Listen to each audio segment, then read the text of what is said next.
Big ones. Look at the size of that baby. Look at that sucker. Look at the gut on him. That's another 5-pounder.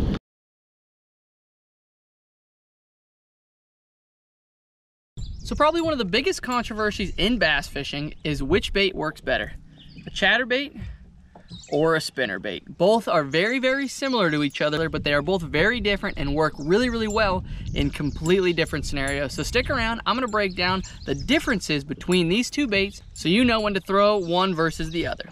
So I think what I'll do for this video is talk about a chatterbait and then a spinnerbait, and kind of talk about when I like to throw a chatterbait and when I like to throw a spinnerbait. But first I'm gonna talk about the differences between the two a little bit, so that way you kind of know why I'm talking about this, why I really want to break down one versus the other, because to the naked eye they do the exact same thing. You throw them in the exact same scenarios, but they actually do completely different things. And the first thing that you need to know is this fish is a lot slower than this does. Chatterbaits, only having one blade right there, move a lot faster. Now you can do things to them to make them fish slower, but spinnerbaits overall fish a lot slower. And you can use that to your advantage in a lot of different situations, which I will talk about here in a little bit. The next thing that you need to know is you can get a lot better reaction strikes out of a chatterbait than you can a spinnerbait. Because a spinnerbait moves really, really slow compared to a chatterbait, once we get into this time of year, this post-spawn fish are feeding up phase, I like to go to a chatterbait a lot more because I can fish it faster and cause that reaction a whole lot faster, whether it's ripping it through grass or just completely burning a chatterbait. But a spinnerbait still has its place this time of year. And what I like to talk about with a spinnerbait is fishing it deeper. You can fish a chatterbait deeper, but a spinnerbait works really, really well when you're fishing for your deep schools of fish. Whether you're fishing over top of brush piles or whether you're just fishing on a ledge, these work really, really well. And the next thing you need to know is that spinnerbaits are a whole lot more weedless than a chatterbait.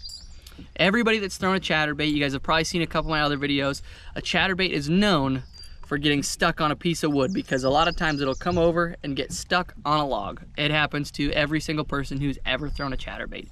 It works really good in grass when you can rip it free, but if you get around any kind of woody cover, any kind of stems, they get stuck. I've lost, I don't even know how many chatterbaits to cattail roots over the years, whether it be in Florida or up north.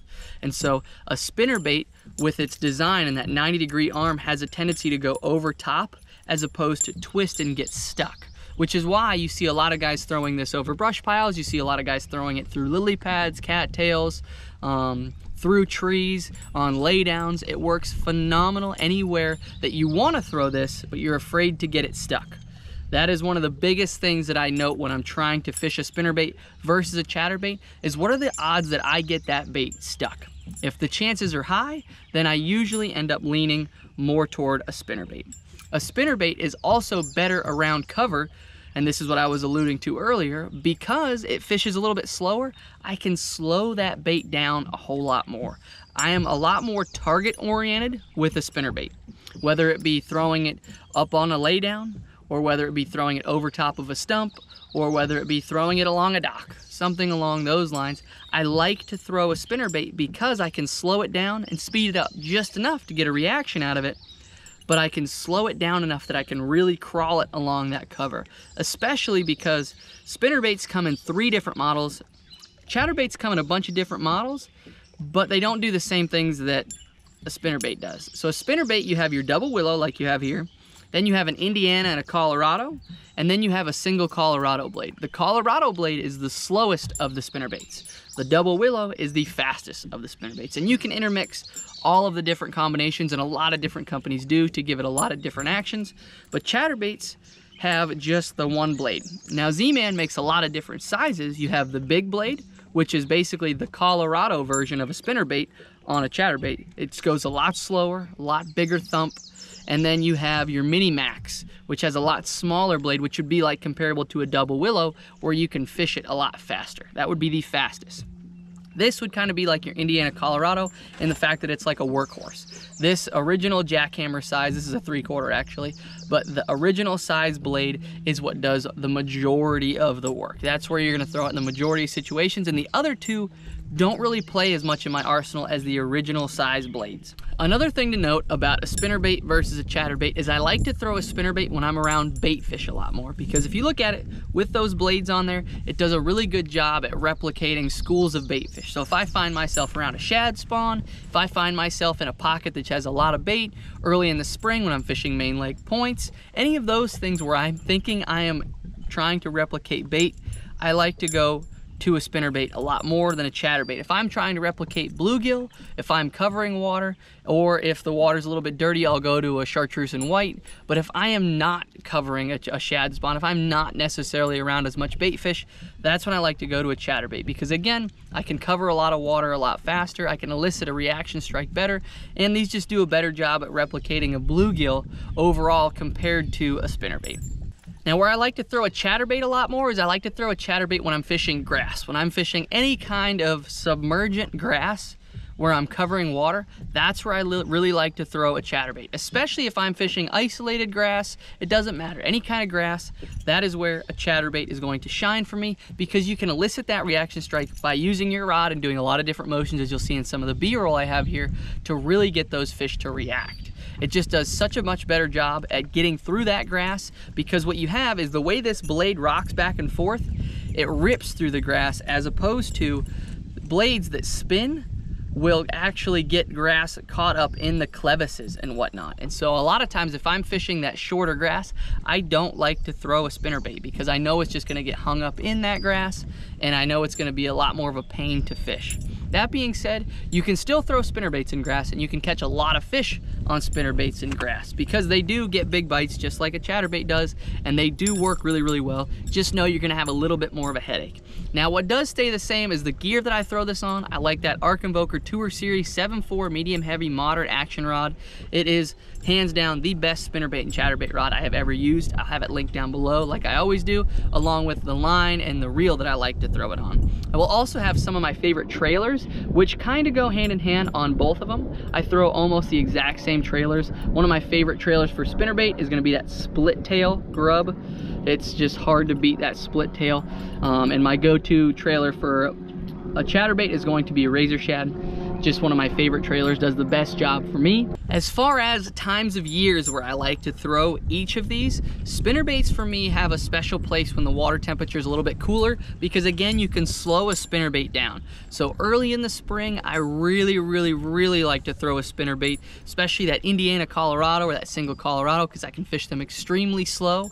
Extremely dirty water, I like to go to a bigger spinnerbait with that Colorado blade on there, because again, I can slow it down and give those fish an opportunity to see it better. So once that water is below 55, I love throwing a spinnerbait. I will throw a chatterbait if the water's cleaner, or if I'm trying to fish it a little faster, if I'm ripping it free from grass, trying to get a reaction strike. But if that water's dirty at all, I really love throwing a spinnerbait. Now, once we get into this time of year where that water warms up and those fish get more offshore in that offshore grass, the chatterbait is where the money's at.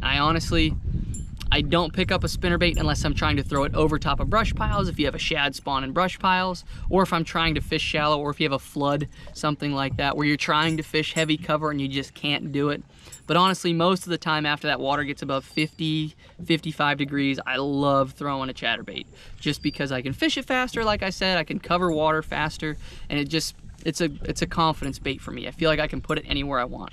Now, one that you do need to know about a chatterbait is it skips way better than a spinnerbait does. You can skip a spinnerbait if you're Jason Christie, but a chatterbait skips amazing. So if you're fishing around docks, or if you're fishing up under cover, you can skip a chatterbait extremely good compared to a spinnerbait.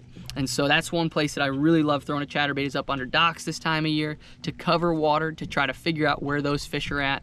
And you know, a lot of times I will use a chatterbait to cover water until I get a bite, and then I might slow down and throw a spinnerbait if it's early in the spring, if I'm around lily pads, etc., because I can cover a ton of water with that, and it just be more efficient at fishing it versus throwing a spinnerbait. As promised, we're going to continue with the Bible verses. My buddy Ryan gave me a nice little carry-on Bible that I left in my truck, so we are going to be going off the phone today. And so the quote that I'm going to leave you with today is Jeremiah 29:11. For I know the plans I have for you, declares the Lord, plans to prosper you and not to harm you, plans to give you hope and a future. So what does that mean? That means that no matter what is going on in your life, the Lord has your best interest at mind. And so even though you might not see it in that exact moment, the Lord has plans for you to prosper. He has plans for good things to come your way. And so all the things that he throws your way are just tests and trials that are meant to make you stronger and to make you overcome and to be a better person because of it, and to learn something and to help other people through it. So thank you guys so much for watching. If you guys liked today's video, be sure to hit that subscribe button to follow along. But God bless every single one of you guys, and I hope to see you guys in the next video.